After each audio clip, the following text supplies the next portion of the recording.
उत्तर प्रदेश में विधानसभा चुनाव की सुगबुगाहट तेज होते ही राजनीतिक गलियारों का पारा चढ़ गया है। चुनावी जंग जीतने के लिए तमाम पार्टियां अपने अपने तरीके से ताकत दिखाने में लगी हैं। इसी बीच निषाद पार्टी ने अपने 11वें स्थापना दिवस के मौके पर एक विशाल रैली करके अपनी ही सहयोगी पार्टी बीजेपी को साफ संदेश दे दिया है। संजय निषाद ने यहां तक कह दिया कि चाहो तो मेरा मंत्री पद भी ले लो, लेकिन जो मांग है उसे पूरा किया जाए। उत्तर प्रदेश सरकार में मंत्री संजय निषाद ने निषाद समाज के लोगों के लिए आरक्षण की मांग उठाई है।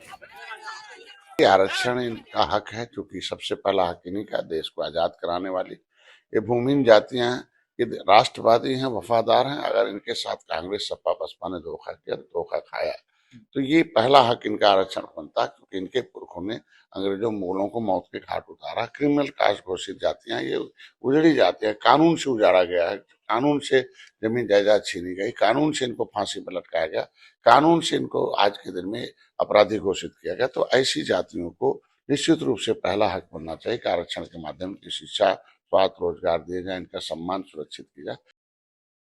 वहीं दूसरी ओर अखिलेश यादव ने भी आरक्षण देने की बात कही। समाजवादी पार्टी के मुखिया अखिलेश ने इंदिरा गांधी प्रतिष्ठान में रानी अवंतीबाई लोधी की 195वीं जयंती के मौके पर आयोजित लोध समुदाय के एक कार्यक्रम में हिस्सा लिया।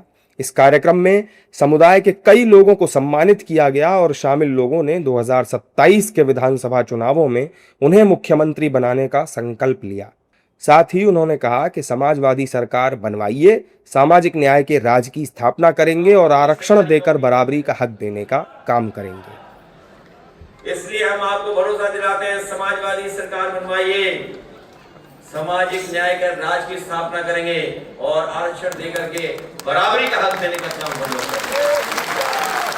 तो खुद मुख्यमंत्री अखिलेश यादव के बयान पर एनडीए के नेता पूरी तरह से भड़के नजर आए। यूपी सरकार में मंत्री ओपी राजभर और संजय निषाद का कहना है कि ये सब केवल आरक्षण के नाम पर राजनीति कर रहे हैं।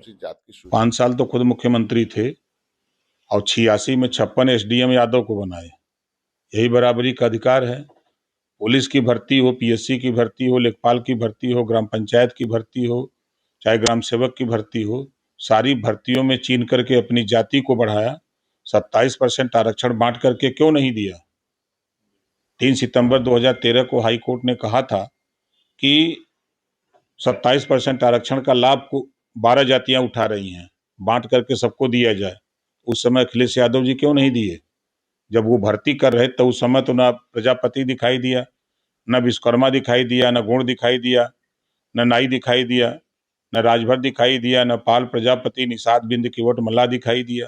तब तक खाली उनके अपने बिरादर दिखाते रहे। देखिए, अखिलेश के ऊपर एक आरोप है कि हमारे आरक्षण को छीना गया है। जब हम अनुसूचित जाति की सूची में सूचीबद्ध थे, मेरे नाम को ओबीसी में 1992-94 में क्यों डाला गया इन मंडल कमीशन के समय? फिर हमारे आरक्षण बड़ी स्टे लेती थी, ये देते थे, बहन जी स्टे लेती थी। 31/12 जब हमने आंदोलन किया, रेल रोका, सड़क रोका, उस पर हमें 302 मुलजिम बनाया गया। तो ऐसी स्थितियों में फिर से संशोधन किया राज्यपाल ने, जाते जाते किया। पहले कर देते 1 साल पहले, 31 दिसंबर 2016 को, लेकिन उसके लिए सदन में नहीं बोलते हैं, उसके लिए विधानसभा में नहीं बोलते। उसके लिए बोलना चाहिए ना। आप गए हो, वोट लिए हो, 4 बार सरकार बनाए हो, 5 बार, तो कम से कम इनकी आवाज बननी चाहिए। संजय निषाद ने आरक्षण की मांग को लेकर अपना मंत्री पद छोड़ने की बात तक कह दी है। ऐसे में बीजेपी के लिए ये एक बड़ी चुनौती हो सकती है। एक तरफ चुनाव के समय आरक्षण मांगना, वहीं दूसरी ओर अखिलेश यादव का सरकार बनने पर आरक्षण देने का वादा करना यूपी के चुनावी समीकरण पर असर डाल सकता है।